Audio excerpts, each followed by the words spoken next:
प्रेमपाल यादव, सहायक आचार्य इतिहास, राजकीय महाविद्यालय बहरोड। आज हम 1857 की क्रांति के महत्वपूर्ण केंद्रों के संदर्भ में चर्चा करेंगे। भारतीय इतिहास में जब ब्रिटिश सत्ता का प्रभुत्व यहाँ पर स्थापित हो गया था, वह प्रभुत्व भारतीयों के लिए अच्छा नहीं रहा। यहाँ अंग्रेज़ों के द्वारा जो शोषणकारी नीति अपनाई जा रही थी, उसके कारण भारतीय जनता है वो अंग्रेज़ों से बहुत ही परेशान हो गई थी। भारतीय राज्यों को अंग्रेज़ों ने हड़पना प्रारंभ कर दिया था। तो सामाजिक दृष्टि से देखें या धार्मिक दृष्टि से देखें या सैनिक दृष्टि से देखें, राजनीतिक दृष्टि से देखें, हर क्षेत्र में भारतीयों का अंग्रेज़ों के द्वारा शोषण है वो किया जा रहा था। तो इस शोषण के विरुद्ध, इस राज्य हड़प नीति के विरुद्ध भारतीय जनता में असंतोष की ज्वाला है वो भड़क रही थी। इसी दौरान अंग्रेज़ों के द्वारा ब्राउन बैस के स्थान पर नवीन जो एनफील्ड राइफल का प्रयोग किया गया था, और उस राइफल में अंग्रेज़ों के द्वारा जो कारतूस प्रयोग में ली गई थी, उस कारतूस के ऊपर गाय और सूअर की चर्बी होती थी। उसके कारण सैनिकों में असंतोष है वो बहुत ही अधिक बढ़ गया था। हिंदू और मुस्लिम जो सैनिक थे ब्रिटिश सेना में, उन सभी सैनिकों में हम देखते हैं कि यहाँ पर असंतोष की ज्वाला है वो भड़कने लग गई थी।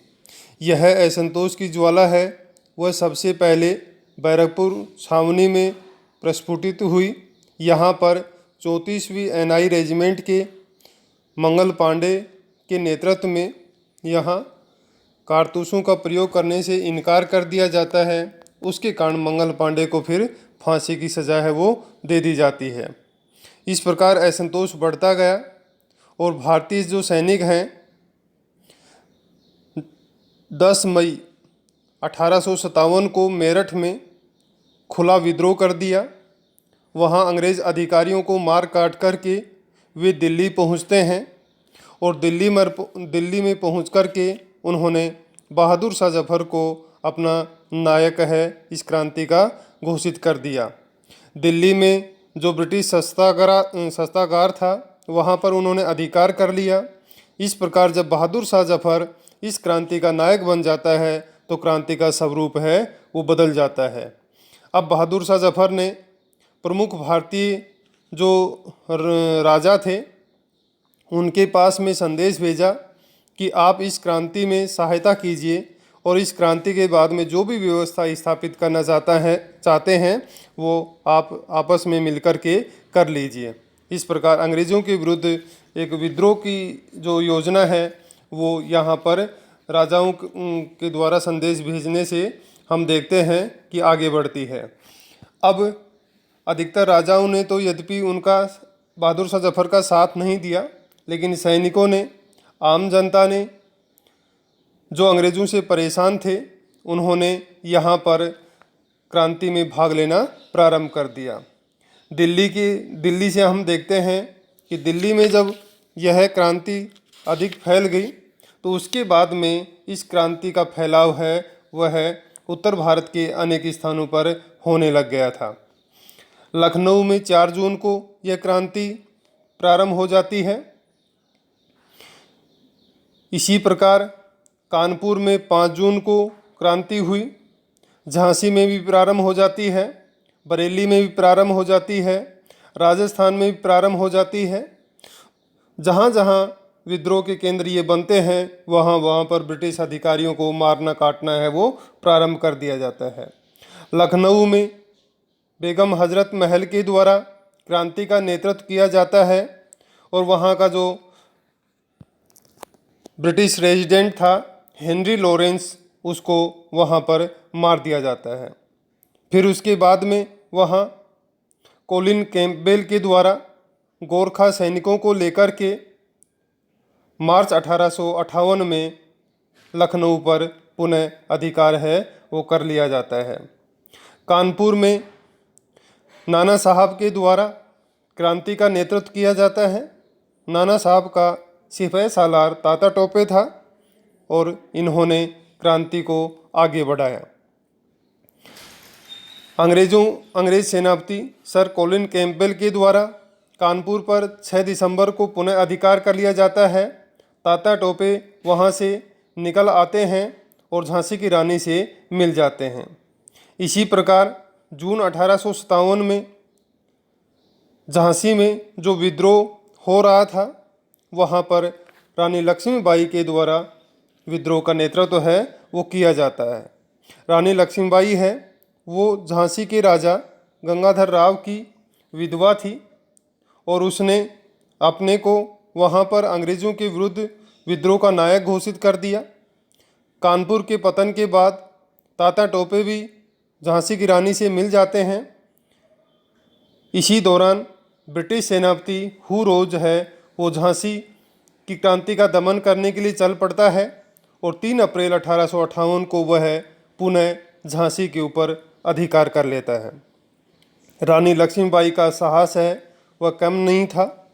वह झांसी के पतन के बाद वहाँ से निकल पड़ती है और तात्या टोपे के साथ में वह ग्वालियर की तरफ अभियान करती है, जहाँ भारतीय सैनिकों ने उसका स्वागत किया।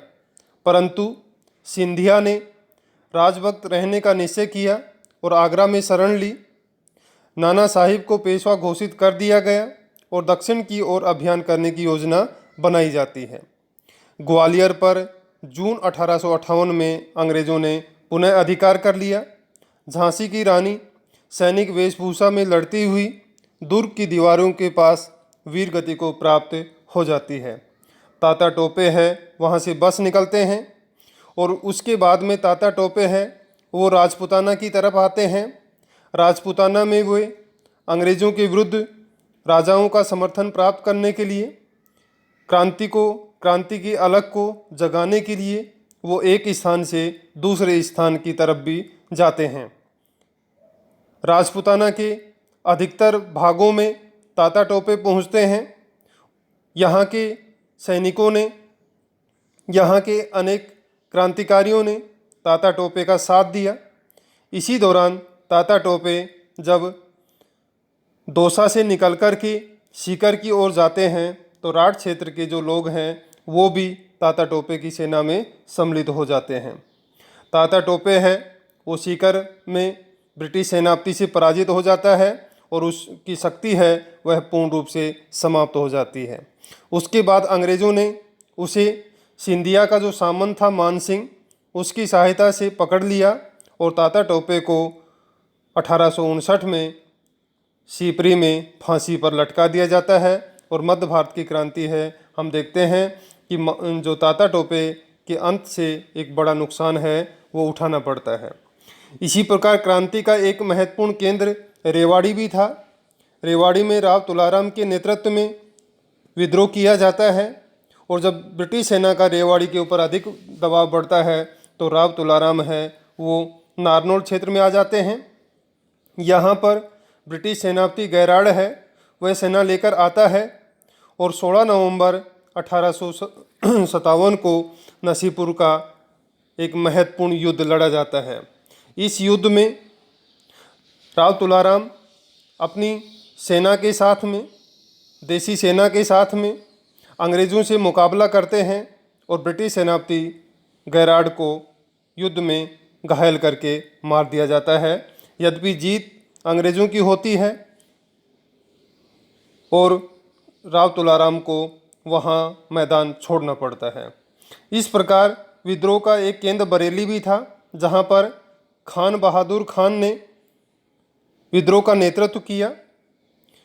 बिहार में जगदीशपुर के कुंवर सिंह ने विद्रोह का नेतृत्व किया। ये जो क्रांतिकारी थे इन्होंने अपने अपने क्षेत्रों में अंग्रेज़ों को मारना काटना प्रारंभ कर दिया था। अंग्रेज़ों की शक्ति है और राजाओं के सहयोग के कारण बढ़ने लग गई थी।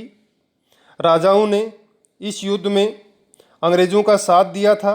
जो देसी रियासतें थी उनको बचाने के लिए राजाओं का ये स्वार्थ था कि उनका राज्य बना रहेगा तो वे उस राज्य का शासक बने रहेंगे। इस प्रकार उन्होंने इस क्रांति में अंग्रेज़ों का साथ दिया यदि वो इस क्रांति में क्रांतिकारियों के साथ में मिल जाते तो क्रांतिकारियों को सफलता अवश्य मिलती। अंग्रेज खुद इस बात को मानते हैं। लॉर्ड कैनिंग ने कहा था कि सिंधिया यदि विद्रोह में सम्मिलित हो जाए तो हमें कल ही बोरियां बिस्तर गोल करके जाना पड़ेगा। तो ये देशी रियासतों के जो राजा थे उनका महत्व था कि यदि वो क्रांति में सम्मिलित हो जाते तो अंग्रेज़ों का भारत छोड़ना निश्चित था, लेकिन दुर्भाग्य से वे अंग्रेज़ों के साथ में खड़े थे। इसके कारण क्रांति सफल नहीं हुई और अंग्रेज़ों ने अपने आधुनिक अस्त्र शस्त्रों की सहायता से क्रांतिकारियों को कुचल दिया। लेकिन क्रांति की ज्वाला है यद्यपि समाप्त हो गई, लेकिन वह आगे भी सुलगी और अंग्रेज़ों के विरुद्ध जब जब विद्रोह हुए क्रांतिकारियों ने 1857 की क्रांति से अवश्य प्रेरणा ग्रहण की। आज इतना ही, धन्यवाद।